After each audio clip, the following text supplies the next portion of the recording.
Bournemouth against Chelsea. The Blues are back into league action, coming off of two massive cup tie wins against Spurs and Sheffield United. Sheffield Wednesday. My bad. Not Sheffield United. Sheffield Wednesday. Hudson Odoi's transfer request rejected by the club, while Higuain is set to make his Premier League debut against the Cherries at the Vitality Stadium. To find out everything you need to know, stick around till the end. Now, welcome to the Pride of London. As you guys can see by the title of my video, this is the preview of your match, Chelsea versus Bournemouth match, going on tomorrow. I have to check to see what time, but I believe it's at 3 over here at the States, because you know I live in the States. So at 3 o'clock here, I'm assuming probably 2:30. I have to check once again, like I said. But over there in the UK time is 7:30. It's a 5-hour difference.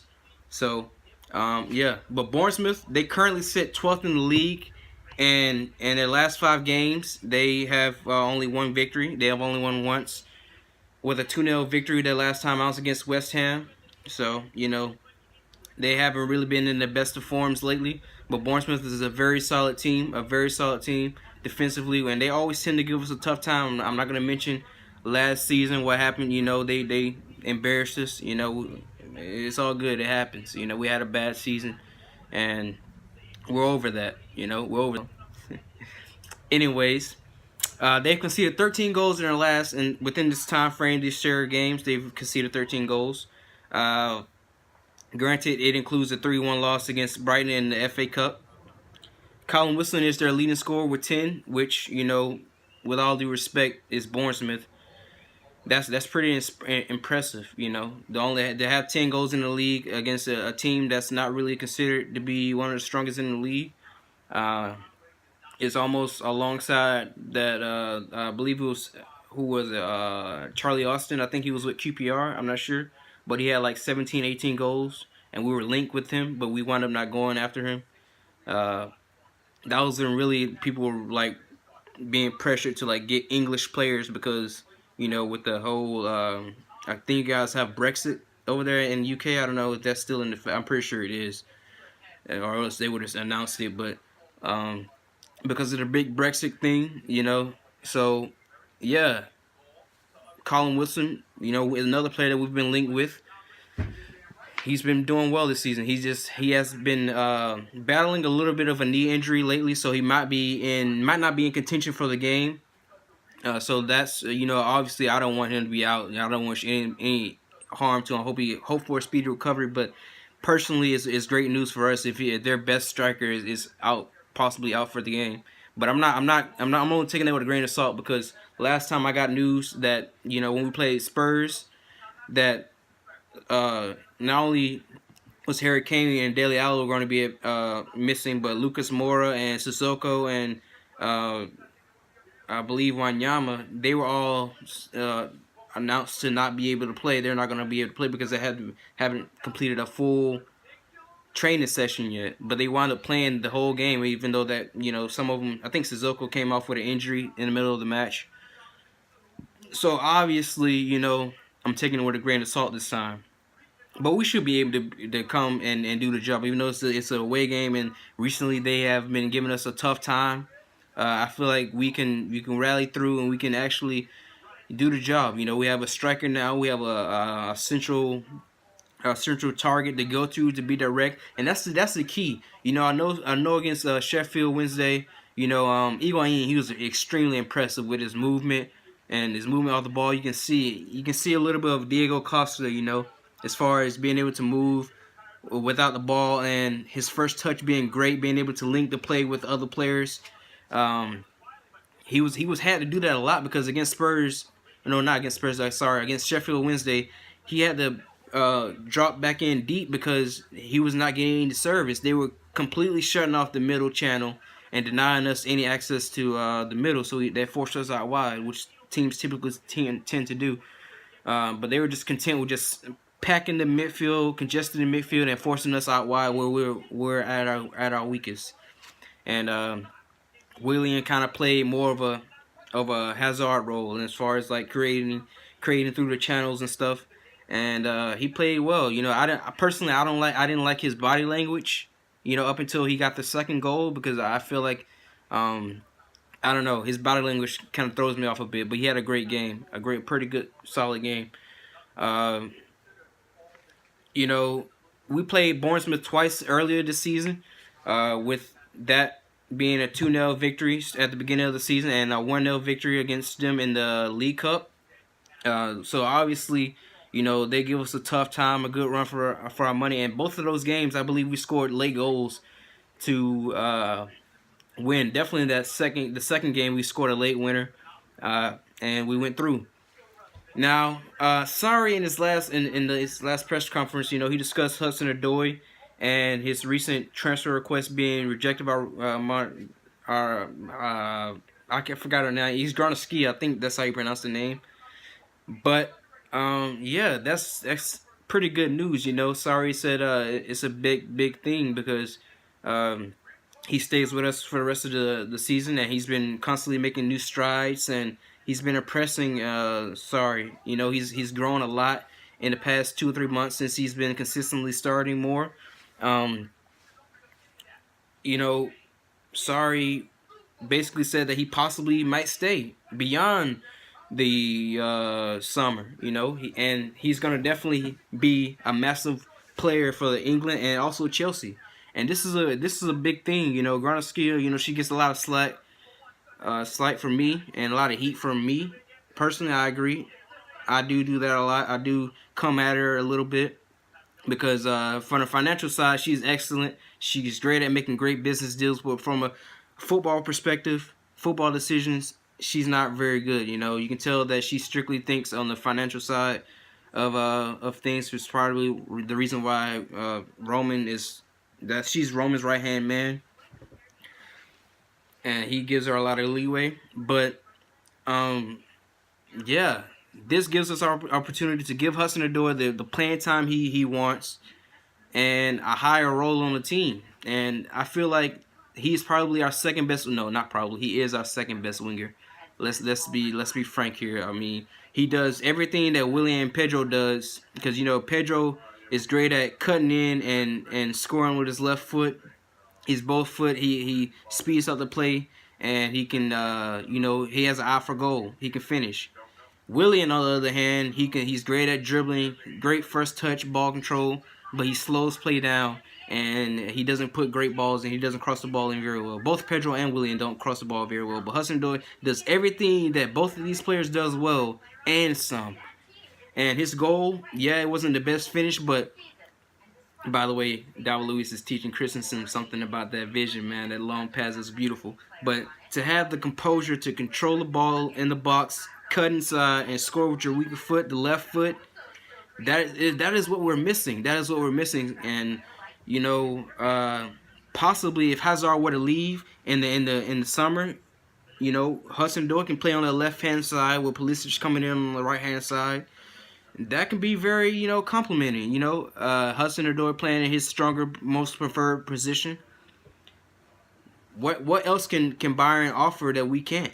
He doesn't have to learn a new language. Yeah, Bayern are a bigger club. They could probably pay him more money, which I doubt that we can. If we want to pay him $500K a week, we could.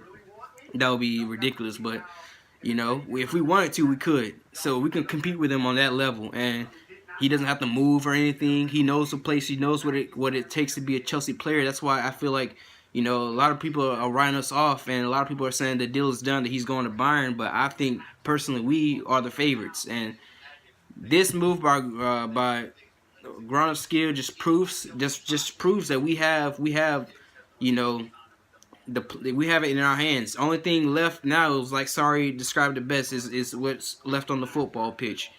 Can he continue to produce? Can he, continue to grow as a player?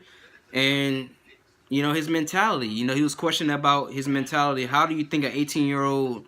How has his mentality affected the locker room, essentially? And I'm paraphrasing, but Sarri was like, he's improved a lot. He's improved a lot, and he had in a transfer request I'm sorry, that was a long. Sorry, I'm watching TV as well. I'm trying to do multitask. Um, I'm just happy. I'm very positive. I'm very positive about how we are going to finish this season because Tottenham having the injuries and with Arsenal just begging teams to just send them players because they have injury problems as well and financial problems according to their owner. They're not buying anyone until maybe the summer. They only can afford loans, so everything is in our hand to finish top four, and Man United are putting pressure on us. But I feel like it's going to be short lived. They still have problems in the back. Everything's all peachy now because everybody's smiling, everything is going well. But as soon as that first hit or adversity hit, that character is going to show again in that locker room, man. The way that they switched it on like that, it's kind of like us. The way that they switched it on like that, it just shows you that they weren't all the way in with Mourinho, and as soon as everything shit hit the fan, they were like, you know what, fuck it, we're gonna do our own thing. And as soon as their players feel the adversity, they're gonna fall off, and that's just my opinion. And we get to see them in the FA Cup, fifth round. So I'm looking forward to that. I feel like we have a great opportunity to win 2 trophies this season and finish top 4. I feel like if we do that, that would be the perfect ending to a beginning season. 2 trophies. They're not the League Cup, or I mean the title or anything, but they're a traditional cup. It's a prestigious cup, the FA Cup, and the League Cup is a nice trophy to have around too. And yeah, guys, what are your thoughts? How do you feel like we should set up? Leave me your thoughts in the comments. I personally feel like our starting lineup should be with Kepa and goal. He's been amazing. And Sarri put it great. He's gonna be one of the world's best. I believe personally David De Gea is the world's best keeper right now, but within 3 or 4 seasons, Kepa might be that keeper. He's very promising. I'm liking what I've seen. It was kind of nostalgic. To see a goalkeeper make a great save in a penalty shootout against Spurs. They remind me of Petr Cech. And thank you, Petr Cech, once again. I just like to put it out there. Thank you for everything that you've done for Chelsea, and hope to see you in a coaching role, of some sort, in the future at Chelsea. And yeah, I hope all goes well in your next endeavor, whatever you decide to do. Petter was a big lad in our group and our leader, and what he did for us, it can't be ignored. It can't be ignored. The most clean sheets by any keeper in the Premier League. The most consecutive minutes without conceding a goal. That's something not to be just tossed away like it's nothing. But yeah, another quick note, team news. Atletico Madrid and Morata, they finally made the move. He's going to be gone until the end of the 2020 season, 2019-2020 season. So essentially, he's done with Chelsea. 18-month loan. Also, Moses is left for Fenerbahce. I think that's how you pronounce it. Fenerbahce. I think that's how you pronounce the Turkish club. Victor Moses is officially left for another 18-month loan. And yeah, salute to those guys. Morata, we didn't get along personally. I came at his throat a lot because he was frustrating. But personally, as a person, I hope him the best, and I hope that he finds success over at Madrid. I hope they can find, some switch, and hopefully he didn't miss his flight to Spain, like he misses every other chance. But anyway, guys, that's my preview. This preview is actually longer than I thought it would be because I have my notes set up right here, and I'm trying not to make it seem like I'm reading off a script. I'm trying to be better at that, looking at the camera. So you guys, if you would do me a massive favor and subscribe if you're new, like this video if you liked it. If not, dislike. But if you're gonna dislike the video, at least give me some constructive criticism. And that's very much appreciated. I don't judge if you dislike my video or not, but I would massively appreciate if you gave me constructive criticism of how I can improve, because I have massive ideas and massive content, but I don't know how to do this, and I'm just trying to think of new ways. I even got the green screen up and got my jersey, my Chelsea jersey. I have more jerseys in my closet, but anyways, guys, thank you for watching, and I'm out. Let's go get that victory, guys. We can do it. Oh, wait. Another thing. Where's our sign? Where Paredes just signed for PSG? So where is our Fabregas replacement? Where's our Fabregas replacement? Sarri, said that in the press conference, he said that he thought that the club had priorities of making sure that we have at least 2 players per position, but now we're missing Fabregas, and he commented on Ampadu, saying that, basically acknowledging what we saw too, at least what I saw, that he does not play that role very well. And as great as a player as he is, and as much potential as he is, he's a young player. He can grow and develop and be one of the best in the world. He's definitely probably the best player the Wales got, other than Gareth Bale, if he's not injured, of course. He's always been injured. He talked about Kovacic playing in the role. I thought Kovacic played the role quite well, But his thing is about Kovacic is his stamina, his cardio. He's always been subbed out within the 60th minute of a game. He doesn't finish a game. If he can give us 70 or 80 minutes a game, that would be much better than what we're getting now. But when he's on the pitch, there's no doubt in my mind that he's a great player. He's not a midfielder like Ozil or Fabregas is going to get a lot of assists. But you definitely can play the ball through him. You're gonna, he's gonna be that player that you can link up with and connect. You know what I mean? So basically, he can play the regista role quite well. And I just got a notification about Morata. He said Atleti was my destiny. Simeone didn't have to convince me it's my childhood team. Wow. So not only is he possibly pissing us off, he definitely just pissed the Real Madrid fans off too. So anyways, yeah. Kovacic played that role quite decent, but Sarri said that he wants to see how he reacts in a more defensive game, possibly when we play against City or other big clubs like that, Liverpool. But I think we have to get another midfield signing, or I don't know, try to get a buyback clause for Chalobah. I know we don't have one, but I'm just saying, we had Chalobah, and now we're stuck with Danny Drinkwater, and we don't have a Fabregas replacement. So, Board, you've done some good work recently, Granovskia. Get this shit done. We have, 2 or 3 days left before the transfer deadline? Friday?